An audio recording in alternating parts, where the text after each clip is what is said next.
Canada is quietly destroying Trump's tough guy image, and Mark Carney just made him bend the knee on live TV. It's calm, cold, Canadian revenge, and Trump never saw it coming. Let's unravel the chaos step by step. Hi, Mr. Carney.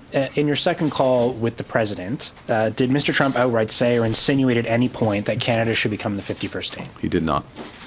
All right. We've heard Mr. Trump on April 23rd and his surrogates throughout the final days of the campaign reiterate the idea that they believe Canada should become the 51st state. On the campaign trail, you said on multiple occasions that respect for Canada would be one of the key things in terms of having a meeting with him. Do you think over the past few days we have seen respect for Canada from the Trump administration? Look, it's always important to distinguish want from reality. La volonté et la réalité, right?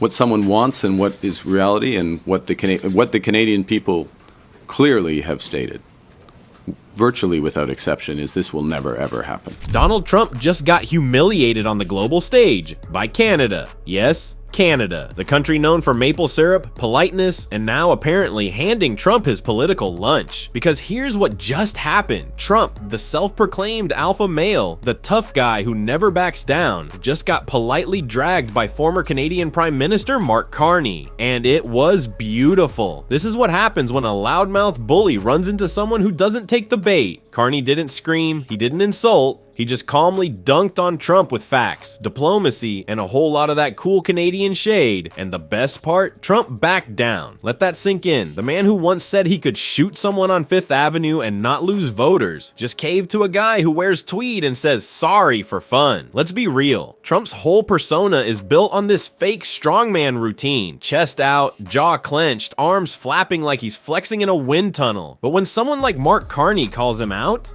the whole act crumbles. This clip proves it. Carney doesn't just call Trump out, he calls his bluff. That whole Canada should become the 51st state fantasy. Yeah, not happening. Not even remotely close. Not even in a Tim Hortons fever dream. Trump might think he's playing chess, but Carney's out here finishing Sudoku puzzles while sipping maple lattes and making Trump look like a toddler with a broken Etch-a-Sketch. Stick around, because the next clip shows just how badly Trump fumbled trying to explain his Canada plan. And it's a train wreck you do not want to miss. And if any of the leaders of the party and their representatives would attest to that, I think the votes attest to it. I think the public dialogue attests to it as well. We are, we're meeting as heads of our government to discuss that partnership. Now, I'm not pretending those discussions will be easy or they won't proceed in a straight line. There will be zigs and zags, ups and downs. But as I said in my remarks, I will fight for the best deal for Canada and only accept the best deal for Canada and take as much time that's necessary. But the point is, and I will make this point repeatedly, we have more than enough to do here at home. That point about we can give ourselves more than the Americans can take away is absolutely right. We can have a bigger boost to our economy, to incomes, to jobs by focusing on building one Canadian economy, by building these nation-building projects, by focusing on getting productivity up, by reducing government waste, by driving investment in this country. And so that is a good in and of itself. We're going to focus on that while we have these negotiations with the Americans. And if the negotiations with the Americans take longer, so be it. We've got more than enough to do here. That's Mark Carney, basically saying in his charming, soft-spoken way, we don't need America, especially not Trump's America. This is the exact opposite of what Trump wants to hear. Carney just reminded the world that Canada has its own economy, its own strategy, and most importantly, its own spine. And he's not about to roll over for some fake billionaire reality star in a red hat. He's laying it out clearly. If Trump wants a deal, he's not getting it on his terms. Canada's not desperate. They're not groveling, they're busy, and they're gonna take their sweet time if they have to. And remember, this came right after Carney's victory on election night. The guy just crushed it. Enough votes to keep his government in power, and a slap in the face defeat for the Conservative Party, the one that tried to cosplay as Canada First with a Trump knockoff candidate. And guess what? That Trump-light conservative lost his seat. Why? Because surprise, surprise, being a Trump fanboy doesn't play well when the rest of the world sees you as a walking global punchline. Trump has become political kryptonite. Touch him and your career evaporates. So yeah, Carney has zero reason to play nice with Trump. He saw what happens when you try to appease the guy. He smells weakness and goes full WWE villain. But when you stand firm, he folds faster than a MAGA tent in a Canadian blizzard. Which brings us to Trump's bizarre explanation for why he lost the popularity contest in Canada. He was running for office. They both hated Trump. And it was the one that hated Trump, I think, the least that won. I actually think the conservative hated me much more than the so-called liberal. He's a pretty liberal guy. A great spin job from Donald J. Delusion. He's basically saying, yeah, sure, everyone hated me, but this one guy hated me a little bit less, so that's technically a win, right? No, Donald, that's not how this works. Let's just break that down. The conservative candidate, the one aligned with you, didn't just lose, he got obliterated, and it wasn't even close. Trying to act like Carney was your bestie? Please. Carney doesn't even pretend to like you. He just doesn't need to scream it into a microphone every 5 seconds. And let's be honest, around the world, hugging Trump's brand is political suicide. It's like showing up to a climate summit in an Exxon t-shirt. That's why Carney won. That's why progressives are winning in other countries too, and that's why Trump keeps embarrassing himself, trying to rewrite the scoreboard. But here's the part he couldn't spin. The Canada as 51 state fantasy, the one he was teasing on the campaign trail, yeah, that idea just went down in flames. And we've got the moment that proves it. Coming up next. You and I talked, and I asked you if you would rule out military force to take Greenland, and you said no, you don't rule out anything. Would you rule out military force to take Canada? Well, I think we're not going to ever get to that point. It could happen. Something could happen with Greenland. I'll be honest. We need that for national and international security. But not with I think Canada? It's highly unlikely. I don't see it with Canada. I just don't see it. I have to be honest with you. Okay, but you don't rule it out for Greenland. And by the way, Canada, they spend less money on military than practically any nation in the world. They pay NATO less than any nation. They think we're subsidized. They think we are going to protect them. And really, we are.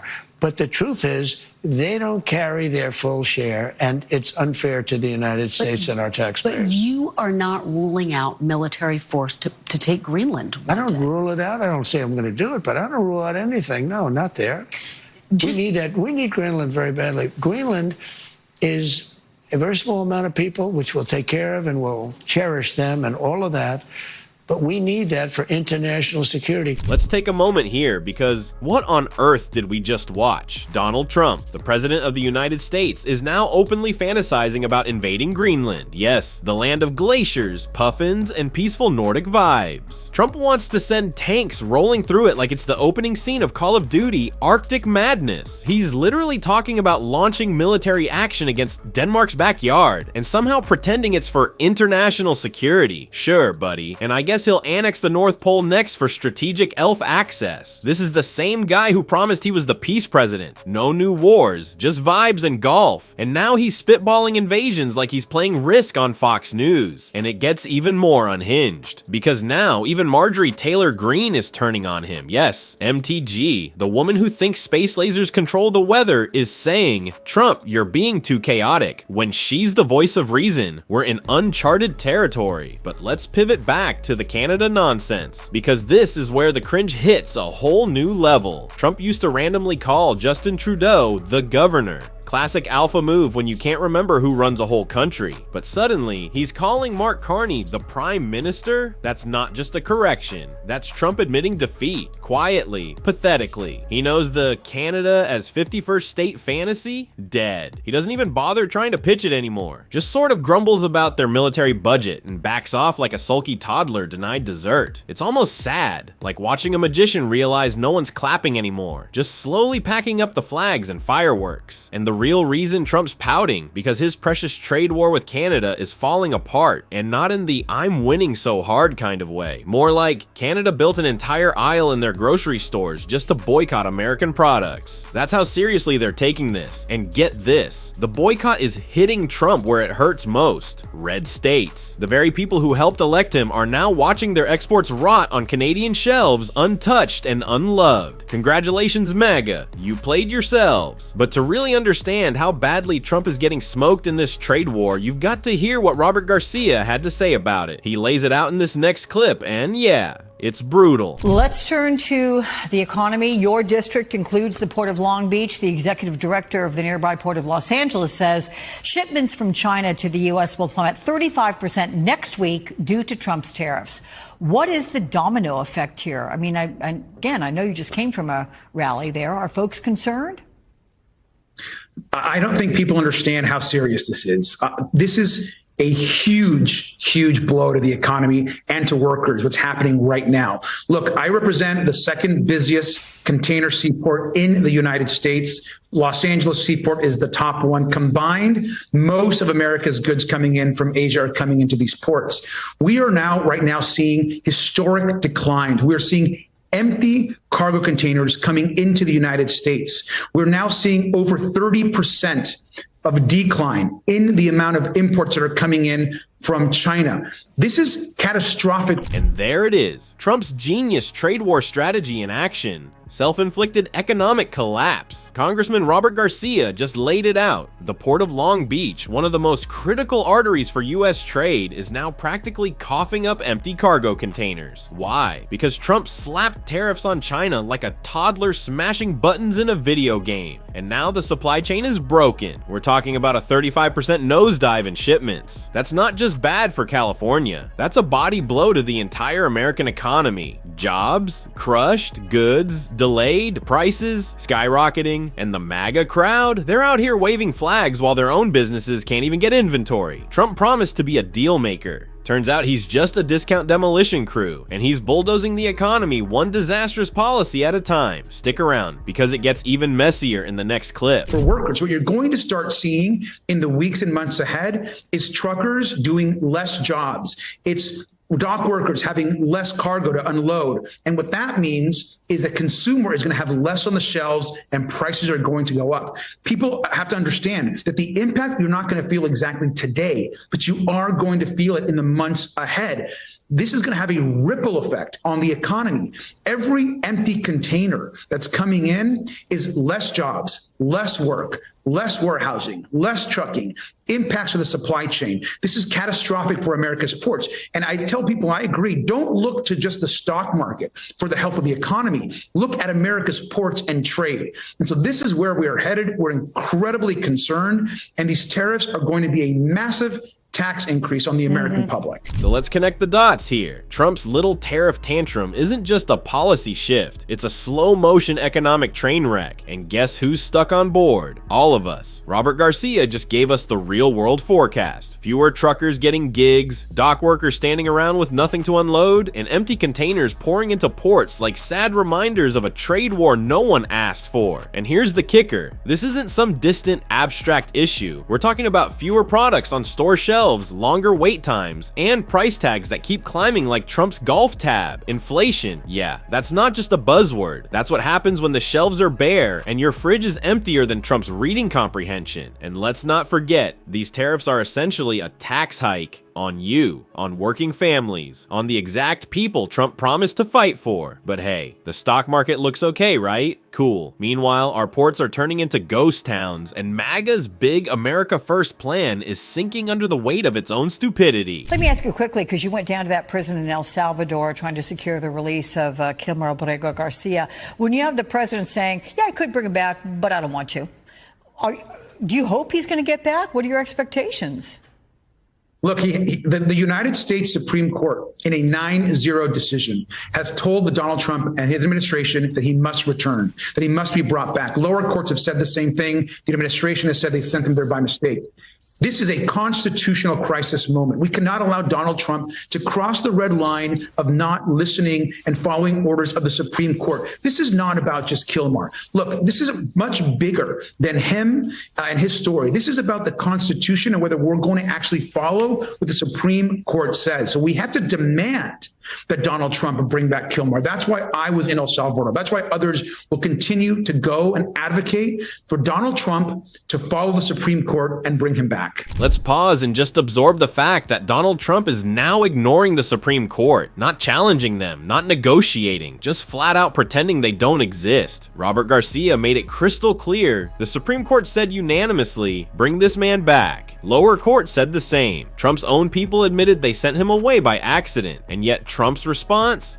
I don't feel like it. This isn't a minor disagreement. This is the President of the United States outright refusing to comply with a 9-0 Supreme Court ruling. That's not just lawlessness. That's crossing a constitutional red line in broad daylight. And let's not miss the bigger picture. This is about whether Trump believes the rules apply to him at all. Spoiler, he doesn't. And somehow, this is happening while he's also setting the economy on fire with his strategy of just randomly inventing new tariffs like a kid making up monopoly rules. We've got a guy who's openly defying the law and crashing the economy in the same week. That's not leadership, that's sabotage wrapped in spray tan, but some are fighting back. You've become the first state to actually sue Trump over these tariffs. What's the basis of your case?